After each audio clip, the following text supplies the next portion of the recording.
En el documental de Panzazo podemos ver una serie de problemáticas que influyen gravemente en la educación.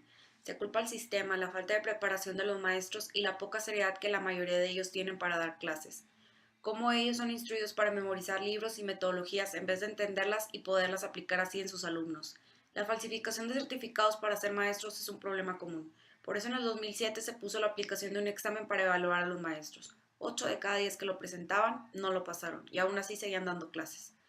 ¿Cómo esperar así poder mejorar y avanzar no solamente como estudiantes, sino como ciudadanos?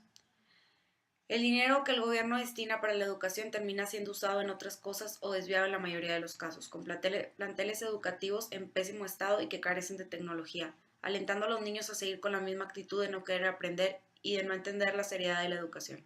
Hace 30 años Corea del Sur estaba en la misma situación que México en cuanto a la educación, solo que ellos apostaron a la educación.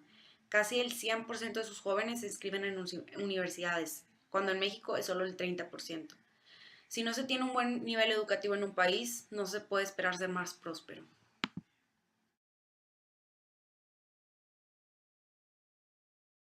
Pau, ¿por qué crees que México ocupa el último lugar en el ranking de educación? Bueno, primero que nada creo que es una deficiencia por parte del gobierno porque no se ha preocupado por incrementar sus inversiones en esta área y la verdad es muy lamentable porque somos un país que tiene las posibilidades y capacidades para atender esta deficiencia y creo que sería muy importante que nuestro país se preocupara y también por los trabajadores que son los maestros para que estos también estén preocupados por sus estudiantes. Muchas gracias. ¿Qué piensas de la educación en México?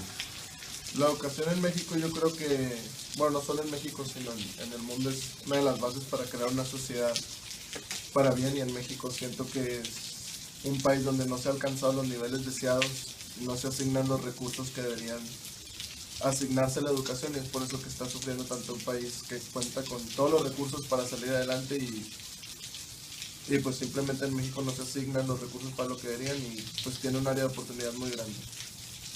¿Y qué soluciones propones? Yo propondría pues asignar maestros capacitados y para eso serían de asignar recursos para impulsar la capacitación de maestros y pues poder de esta forma crear conciencia en los jóvenes y poder pues formar una sociedad mejor.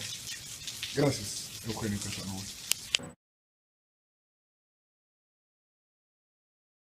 Personalmente, considero que la educación es la cosa más importante que puede existir en el mundo, ya que nos da futuro, cultura, salud, protección y nos ayuda a crecer como país, tanto económica como social y personalmente.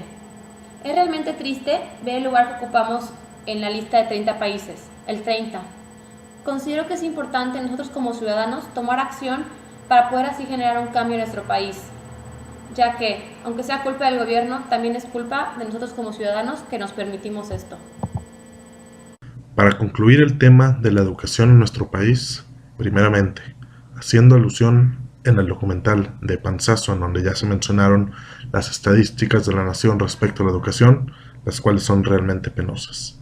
El documental muestra claramente el problema que existe, donde los culpables son desde el gobierno, por la pésima asignación y organización de los recursos disponibles, los docentes, ya que es claro que se preocupan más por su salario antes que una buena y apropiada educación a sus pupilos, y tienen una falta de orientación hacia los estudiantes por la misma razón, de pensar en la educación como un segundo plano.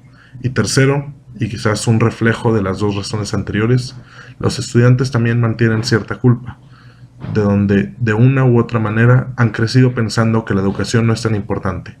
Para poder solucionar este problema, necesitamos un cambio en todas las líneas, una regulación al Sindicato de Trabajadores de la Educación que regule su administración de los recursos y penalice una mala distribución de ellos.